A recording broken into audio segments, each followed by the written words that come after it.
చోట పవిత్రమవుతుంది. రామ్ తెరి గంగా మైలి కాదు, రామ్ తెరి గంగోత్రి మైలి. అట్లా అసహ్యంగా ఉన్నది. మూసి కూడా అట్లే మొత్తం దేశంలో పారిపోతున్నాయి. ప్రాజెక్టులు ఎట్లా కడతారు అడగాలి. మొత్తం చరిత్ర జ్ఞానంతో కూడింది అడగాలి. దాన్ని ఏమంటే జ్ఞానంతో కూడిన ఆచరణ ఉండాలి. మనం దానికోసం ఏం చేయాలంటే అమెరికాలో 2119 డ్యాములు కూల్చేసారు.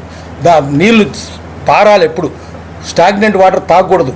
తాగితే రోగాలు వస్తున్నాయి. ఫిష్ చచ్చిపోతుంది, తాబేలు చచ్చిపోతున్నాయి, మొసలు చచ్చిపోతుంది. కొట్టి చేయడం ఉంటుంది, నెట్ల కూడా కొడుతుంటుంది. 2119 డ్యాములు కూల్చి పారేస్తున్నారు.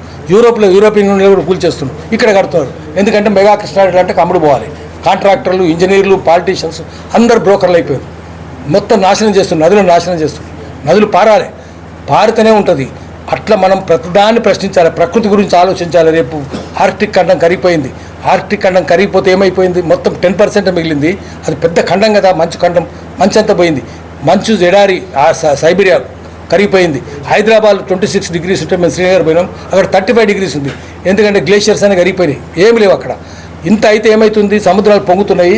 మొత్తం రేవుపట్నాలని మునుగుతాయి. 7,400 కిలోమీటర్ల విస్తీర్ణం ఈ భారతదేశంలో నిడివి సముద్ర తీరం. అంత నిడివి అదంతా మొత్తం రేవుపట్నాలని మునిగిపోతుంది. బాంబే మునిగిపోతుంది, చెన్నై మునిగిపోతుంది, ఢాకా మునిగిపోతుంది, కలకటా మునిగిపోతుంది. ఏమవుతుంది? మానవ జాతి ఏమవుతుంది? రేపు జరగబోయేది ఇప్పుడు చెప్పాలి. ఏ మీడియా చెప్పదు. ఇది మనం చెప్పాల్సింది. ఎందుకంటే సోషల్ మీడియా అంటే నిన్నటిదాకా జరిగింది ఈరోజు చెప్తే అది దినపత్రిక.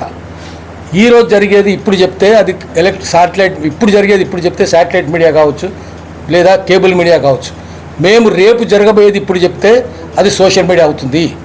రేపు జరగబోయేది ఇప్పుడు చెప్తాం. మానవ జాతిని మేల్కొమ్మంటాం. అట్లా చెప్పేటట్టు ఉండాలి. ఎందుకంటే మనకే పరిమితులు లేవు, సంఖ్యలు లేవు, పైసల బాధ లేదు మన దగ్గర, పెట్టుబడి లేదు, మనకు అవసరమే లేదు. కాబట్టి మనం రేపు జరగబోయేది ఇప్పుడు చెప్పి ప్రజల్ని హుషారుగండి అని చెప్పాలి. జాగో అని చెప్పాలి. ప్రజల్ని మేల్కోండి, ఈ పరిపాలక నుంచి బయటపడండి, సముద్రాలు పొంగుతున్నాయి, జాగ్రత్త చూసుకోండి అని చెప్పి మొత్తం మన దేశంలో 1100 కిలోమీటర్లు చెన్నైపట్నం నుంచి విశాఖపట్నం దాకా. ఆ 1100 అన్ని రేవులు మునిగిపోతాయి. రేవు పట్టాలండి.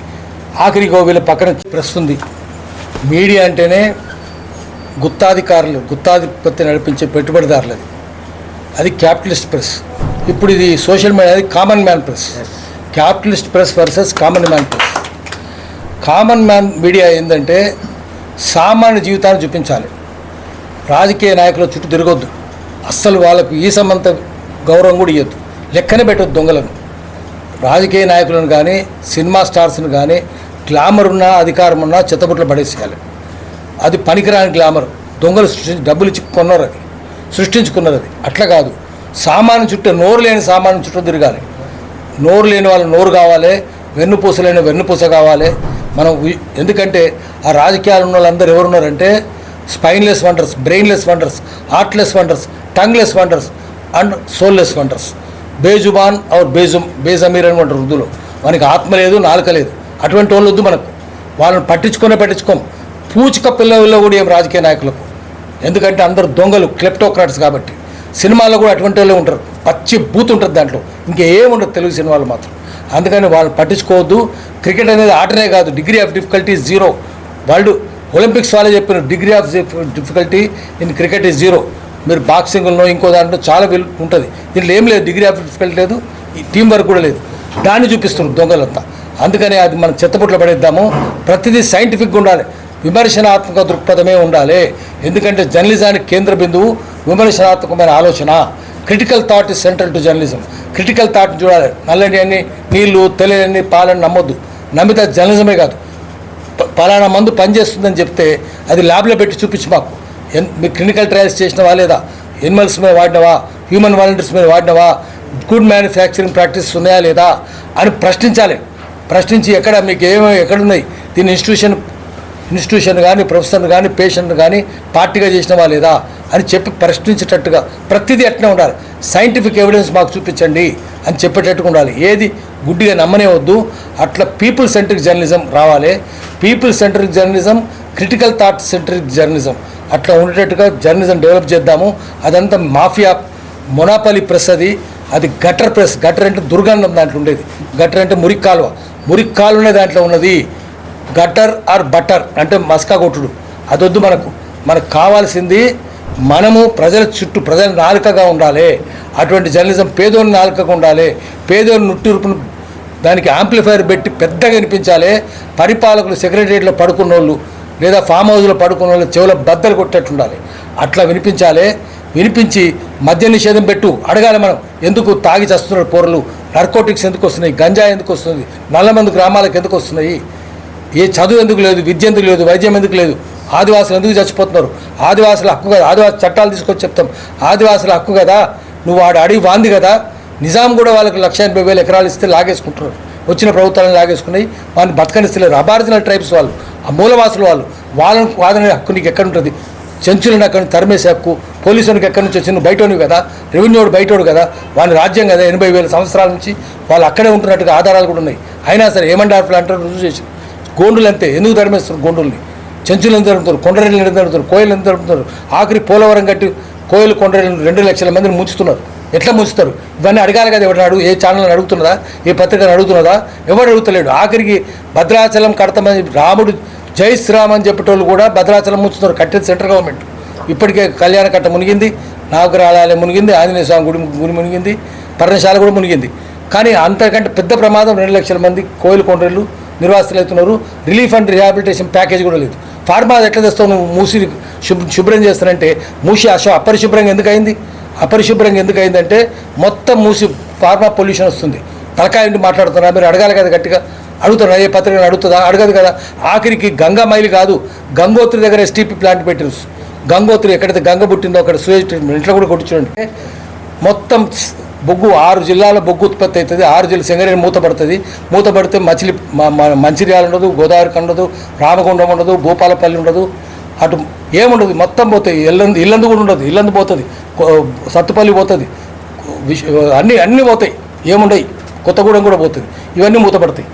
ఇక్కడ వాళ్ళకి చెప్పాలి ఇవన్నీ మూతపడతాయి నాయన అని. ఎందుకంటే అక్కడ పెద్ద ఆందోళన ఇప్పటికే బొగ్గు ఉత్పత్తి ఆపేయాలి, బొగ్గు వినియోగం ఆపేయాలని చెప్పి ప్యారిస్ అగ్రిమెంట్లో ఇండియా సంతకం పెట్టింది. ఒత్తిడి వస్తుంది భారతదేశం మీద, ఆపేయండి సింగరేణి అని, ఫాసిల్ ఫ్యూయల్ ప్రొడక్షన్ ఆపేయండి, దాని కన్సంప్షన్ ఆపేయండి అని. కాబట్టి ఇది రేపు ఎప్పుడు ఎవరి టీవీలో రాదు, ఇది మీరు నెట్లో కూడా కొడుతొస్తుంది. ప్యారిస్ అగ్రిమెంట్ ఏంది, ఇండియా ఏం చేసింది, fossil fuel production, fossil fuel consumption ఆపేయమని ఇవి చెప్పాలి మనం. ఇవి చెప్పడానికి మనకు అడ్డమే ఉంది? మనకు సంఖ్యలు ఏం లేవు కదా. మెయిన్ మీడియాకు ఉంది, ప్రధాన పత్రికలకు ఉంది, అన్సోషల్ మీడియాకు ఉంది. మనకు సోషల్ మీడియా మనం అన్నీ చెప్పేస్తాం. అవన్నీ ఫెటర్డ్ మీడియా. ఫెటర్డ్ అంటే సంఖ్యలు ఉన్నది, మనం అన్ఫెటర్డ్, మనకు సంఖ్యలు లేవు. కాబట్టి మనం ధైర్యంగా చెప్దాము. దాన్ని అట్లా ప్రజల వాయిస్గా, గొంతుగా రేపు జరగబోయేది ఇప్పుడే చెప్పేటట్టుగా తీర్చిదిద్దాము. దానికోసం మీ అందరికీ మేము వెన్నుదన్నుగా ఉంటామని చెప్పి మాటిస్తున్నాం. ఇక్కడ నా పాత మిత్రుడు, బాల్య మిత్రుడు, మా సోదరుడు సుభాని కలిశాడు.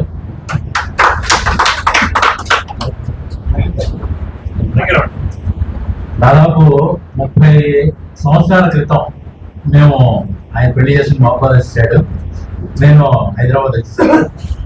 దాదాపు 25 సంవత్సరాల తర్వాత 2020లో వాళ్ళ అమ్మాయికి రాజ్భవన్లో ఇన్విటేషన్ వస్తే గవర్నర్ గారితో మీటింగ్లో ఆ ఉత్సవాల్లో వచ్చినప్పుడు మా ఇంటికి వచ్చాడు. ఈ రోజున మళ్ళీ 5 సంవత్సరాల తర్వాత మళ్ళీ తనకి వస్తున్నాను. సో ఈ అవకాశం నాకు డిఎంజే ద్వారా వచ్చింది. ఇక్కడ రావడం వల్ల నాకు కలిసాను. యాక్చువల్గా చాలా మంది డిజిటల్ మీడియా గురించి చాలా బాగా చెప్పారు. మనలో కొన్ని లోపాలు ఉన్నాయి. ముందు అవి కనుక సరి చేసుకోగలిగితే అప్పుడు మనం ముందుకు వెళ్ళగలుగుతాం. ఈ 2000 సంవత్సరంలో పుట్టిన వాళ్ళని జెన్జీ అంటారు. అదేమో కదా అందరికీ జెన్జీ జనరేషన్ అంటారు. జెన్జీ. సో మా 50, 60, 70s పుట్టిన మాకు మేము 3 రకాల మీడియాని చూసాం. ప్రింట్ మీడియా, ఎలక్ట్రానిక్ మీడియా, ఇప్పుడు డిజిటల్ మీడియా. ముఖ్యంగా నేను సుధాకర్ గారు చేసిన తప్పే మళ్ళీ ఇంకోసారి చేస్తున్నాను. మన్నించాలి. గురు సమానులు, మనందరికీ ఒక దిక్సూచి, మనందరి మార్గదర్శకులు, గౌరవనీయులు, సీనియర్ జర్నలిస్ట్ భాషా యాదగిరి అన్న గారికి నా నమస్సుమాంజలి. మన ఈ టిఎన్జేయు స్థాపకుడు ముత్తేష్ గారికి మరియు ఈ మానుకోటలో ఈ కార్యక్రమాన్ని నిర్వహింపజేస్తున్న అశోక్ గారికి, నన్ను మా ఇంటికి వచ్చి మరి దీంట్లో ఒక భాగం కావాలి అని కోరిన నా పాత మిత్రుడు కర్ణాకి, మరో మిత్రుడు మా రాజేంద్రకి నా హృదయపూర్వక అభినందనలు. నేను పేరు వినడమే కానీ ఎప్పుడూ కలవలేదు. మన Telangana social media forum convener Karunakar Reddy గారికి నా నమస్సుమాంజలి. మొదటిసారి ఈ సందర్భంలో పెద్దల్ని కలవడం జరిగింది. ఎన్నోసార్లు వీళ్ళ పేర్లు విన్నాను, వీళ్ళ వీడియోలు చూశాను, వీళ్ళ అభిప్రాయాలు విన్నాను. ఎందుకంటే మేము ఏపీకే ప్రసాద్ గారి శిష్యులం ముఖ్యంగా చెప్పుకోవాలంటే. ఎందుకంటే మాకు 90ల్లో మీడియా అనేది పెద్దగా ఎవరికి తెలియదు. ఏదో గ్రాడ్యుయేషన్ చేసాం, ఆ తర్వాత ఏదో చాలా ఏం చేద్దాం అంటే ఏదో ప్రింట్ మీడియా, అప్పటికి ఎలక్ట్రానిక్ మీడియా కనీసం ఊహ కూడా లేదు. 95లో ఎలక్ట్రానిక్ మీడియా స్టార్ట్ అయింది. సో ఆ టైంలో ప్రింట్ మీడియా న్యూస్ ఎలా పంపించారంటే ఫస్ట్ టైం చూసుకోవాలి, ఆ టైంకి అక్కడ రీచ్ అవ్వాలి, డెస్క్కి వెళ్ళాలి. అది వెళ్ళకపోతే అది వేస్ట్, ఇంకా సత్యన్నం. ఇంకా వెళ్ళకపోతే మళ్ళీ టెలిగ్రాఫ్ ఆఫీస్కి వెళ్ళి చచ్చినట్టు డబ్బులు పెట్టి ఆ టెలిగ్రాఫ్ ఫామ్ ఫిల్ చేసి ఎమర్జెన్సీ న్యూస్ అయితే అది ముందు పంపించాలి. అది చెప్పబడ్డాం. ఇప్పుడు జనరేషన్ మారింది, టెక్నాలజీ పెరిగింది. అక్కడికక్కడే వీడియో తీస్తున్నారు, లోగో పెడుతున్నారు, పంపించేస్తున్నారు. ఇలాంటి వాళ్ళు కొంచెం జాగ్రత్త పడాల్సిన అవసరం ఉంది. సుధాకర్ గారు చెప్పినట్టు మన దగ్గర సరైన డాక్యుమెంటేషన్ ఉంటే ఎవరికి భయపడాల్సిన అవసరం లేదు. 3 డాక్యుమెంట్స్: ఒకటి మీ trade mark registration, 2 farm registration, 3 labour licence. ఇవి 3 కనుక కనీసం, అంటే ఎవరన్నా కానీ మనల్ని ఎవరన్నా నువ్వు అంటే అది మొహన్ లెసి కొట్టండి, వీఆర్ అథరైజ్డ్. ఇప్పుడు ప్రింట్ మీడియాకి వచ్చేసి RNA నెంబర్ అంటున్నారు, రైట్. మనం కూడా లోగో రిజిస్టర్ చేసుకుంటున్నాం కదా. ఇది కొంతమందికి ఇబ్బంది కలగవచ్చు, ఎందుకంటే నా మాట కొంచెం కరుగ్గా ఉంటే కొంచెం చేదుగా కూడా ఉంటాయి. ఒక ఈమెయిల్ ఉంటే ఈ రోజున యూట్యూబ్ ఛానల్ స్టార్ట్ చేసేస్తున్నారు, రైట్. ఇలాంటి వాళ్ళని మాత్రం కొంచెం మీరు ఎవరైతే బాధ్యులు ఈ DMJUని మొదలు పెడుతున్నారో ఇలాంటి వాళ్ళని మీరు కొద్దిగా కేర్ఫుల్ గా వాచ్ చేసి అటువంటి వాళ్ళని మీరు మొదట్లోనే కంట్రోల్ చేయగలిగితే మనం ఏదైతే కష్టపడి చేస్తున్నామో జెన్యున్ రిపోర్టర్స్ ఎవరైతే ఉన్నారో, నేను దాదాపు 20 సంవత్సరాలు ప్రింట్ అండ్ ఎలక్ట్రానిక్ మీడియాలో పనిచేశాను. అటు ప్రింట్ మీడియా చూసాం, ఎలక్ట్రానిక్ మీడియా చూసాం. ఎలక్ట్రానిక్ మీడియాలో తట్టుకోలేక అందరూ చెప్పినట్టే సొంతంగా పెట్టుకున్నాను. 2017లో నేను ఛానల్ రిజిస్టర్ చేశాను.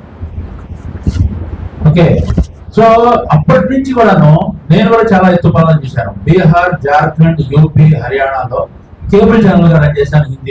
హిందీ లాంగ్వేజ్ దాదాపు 15 లక్షల రూపాయలు లాస్ అయ్యాను. కేవలం నేను ఇక్కడ అక్కడ ఉండడం వల్ల జరిగిన కమ్యూనికేషన్ వల్ల, ఆ టైంలో జరిగిన కొన్ని తప్పుల వల్ల ఐ లాస్ట్ 15 lakhs rupees. ఆ తర్వాత దాన్ని పక్కన పెట్టి తెలుగులో పెట్టాను. మనకున్న డిజిటల్ మీడియాకి మనకున్న లిమిటేషన్స్ ఏంటంటే మన లాంగ్వేజ్ 2 states లోనే ఉంది. మన తెలుగు లాంగ్వేజ్ అనేది 2 states లోనే ఉంది. అంటే మనకి సబ్స్క్రైబర్స్ కావచ్చు లేదా ఇన్కమ్ సోర్స్ కావచ్చు తక్కువ. అదే హిందీ వచ్చేసరికి వాడు నేషనల్ మీడియాలో వాడు ఏ ఛానల్ మొదలు పెట్టినా కూడా సంవత్సరంలోనే 1 million సబ్స్క్రైబర్స్ వచ్చేస్తారు. వాడు ఏది చెప్పినా పర్లేదు వచ్చేస్తారు. రీజన్ ఏంటంటే లాంగ్వేజ్. సో ఇటువంటిప్పుడు మనం మన వర్క్ నిరూపించుకోవాలంటే పబ్లిక్ అవేర్నెస్ లేదా పబ్లిక్ ఇష్యూస్ మీద ఫోకస్ చేయగలిగినప్పుడే మనం జనాల్లోకి వెళ్ళగలుగుతాం. సో అదే ప్రెస్ మీట్ పెట్టాడు, అక్కడికి వెళ్ళా అక్కడ 200 ఇస్తాడు, 500 ఇస్తాడు, ఏదో మీటింగ్ జరుగుతుంది అక్కడికి వెళ్ళా 100 ఇస్తారు, 200 ఇస్తారు. ఈ బాపత్తు ఎక్కువైపోతుంది. సో కాబట్టి ఏంటంటే ఆర్గనైజేషన్ పెట్టడం అనేది చాలా ఈజీ. 5,000 రూపాయలు పెడితే ఆర్గనైజేషన్ రిజిస్ట్రేషన్ అయిపోతుంది. డిజిటల్ మీడియా జర్నలిస్ట్ యూనియన్ ఆవిర్భావ సభ పోరాటాల గడ్డ, మానుకోట గడ్డ, మహబూబాద్ జిల్లాలో కేంద్రంలో ఏర్పాటు చేయడం జరిగింది. నిజంగా సోషల్ మీడియాలో నేను ఒక 20 సంవత్సరాల నుంచి సోషల్ మీడియాలో ఉన్నాను కాబట్టి ఇలాంటి యూనియన్ ఏర్పడాలని నేను గత 10 సంవత్సరాల నుంచి కూడా నేను అనుకున్నాను. ఎందుకంటే టెక్నాలజీ పెరిగింది, స్మార్ట్ ఫోన్లు వచ్చిన తర్వాత స్మార్ట్ ఫోను ఉన్నవారు, సమాజం పట్ల స్పృహ ఉన్న వాళ్ళు ప్రతి ఒక్కరు కూడా జర్నలిస్ట్ కిందనే భావించవచ్చు. అయితే ఈరోజు చాలా వరకు మెయిన్ స్ట్రీమ్ మీడియాలో పెట్టుబడిదారుల మీడియాలో పనిచేసి వాళ్ళు చెప్పు చేతుల్లో ఇమడలేక చాలామంది బయటకు వచ్చి మరి సొంత వెబ్ పేజీలు, యూట్యూబ్ ఛానల్ పెట్టుకొని ఈరోజు సమాజాన్ని చైతన్యపరుస్తున్నారు. అయితే ఈ దాడిని తట్టుకోలేక, సోషల్ మీడియా ప్రపంచాన్ని తట్టుకోలేక వీళ్ళ మీద అణిచివేత కావచ్చు, వీళ్ళని చిన్న చూపు కావచ్చు చూస్తున్నారు. అయితే దీనికి మేము ఎప్పటి నుంచో అనుకుంటున్నాం. ఇవాళ మీకు తెలుసు గంజి రవిని కావచ్చు, తీర్మారు మల్లన్న కావచ్చు, ఇంకా చాలామందిని కూడా యూట్యూబ్ ఛానల్ వాళ్ళు ఎన్ని ఇబ్బందులు పెట్టిర్రు, ఎన్ని రోజులు జైల్లో పెట్టిర్రు. ఈ విషయం అన్నప్పుడు 2 సంవత్సరాల కింద వరంగల్లో ఫస్ట్ సమావేశం పెట్టి ఆ రోజు కూడా చెప్పినాం, మనం విడివిడిగా ఉంటే మనల్ని అందరూ చులకన చేస్తారు, మనం విడివిడిగా ఉంటే అణిచివేస్తారు, మనం అంతా కూడా ఒక తాటి మీదకి వద్దాం. మీకు 2 రకాల ఉపయోగపడుతుంది. ఒకటేమో ఇన్కము వస్తుంది, 2 ప్రజలలో గుర్తింపు వస్తుంది, మరి సమాజం కూడా, రాజకీయ పార్టీలు కూడా మన వైపు చూస్తాయి. ఎట్లా అంటే మనం అందరం ఒక్క వేదిక మీదకి వద్దాం, అన్ని వార్తలను అందరం పంచుకుందాం, ఒకరికొకరికి కష్టం వచ్చినా ఒకరికొకరు సహాయంగా నిలిస్తే మరి బాగుంటుంది. అంటే దానికి ఏం చేద్దాం అన్నప్పుడు నేను ఆల్రెడీ చెప్పిన, మనం విధి విధాలు రూపొందించుకోవాలి. మనల్ని ఎవరు ఏలెత్తి చూపకూడదు. అసలు వార్త అంటే ఏది వార్త కాదు, ఏది వార్త, సమాజానికి ఏది ఉపయోగము, మంచి రాజకీయాలకు ఏ వార్తలు ఉపయోగపడతాయి, సమాజాన్ని ఎట్లా చైతన్యం చేయొచ్చు అనే దాని గురుకు మరి పాశవ్యాధి గారు, తర్వాత మాడపు శ్రీధర్ గారు అలాంటి సీనియర్ జర్నలిస్టుల మరి సలహాలు తీసుకొని ఒక అడ్వైజరీ కమిటీ వేసుకొని ఒక బోర్డు వేసి వాళ్ళు ఇచ్చిన రోడ్ మ్యాప్ ప్రకారం కనుక మొత్తం డిజిటల్ మీడియా జర్నలిస్టులు కనుక ముందుకు పోతే కంపల్సరీ మనము ప్రజలను చైతన్యం చేయొచ్చు. మీరు కూడా మరి ఇన్కమ్ కూడా మనకు వచ్చే అవకాశం ఉంటుంది, తలెత్తుకొని తిరగగలుగుతారు. కాబట్టి మరి దీని గురించి ఒక రోడ్ మ్యాప్ చేసుకొని మరి అందరు కూడా ఒక వేదిక మీదకి వచ్చేసి మరి ముందుకు పోతే చాలా బాగుంటుంది.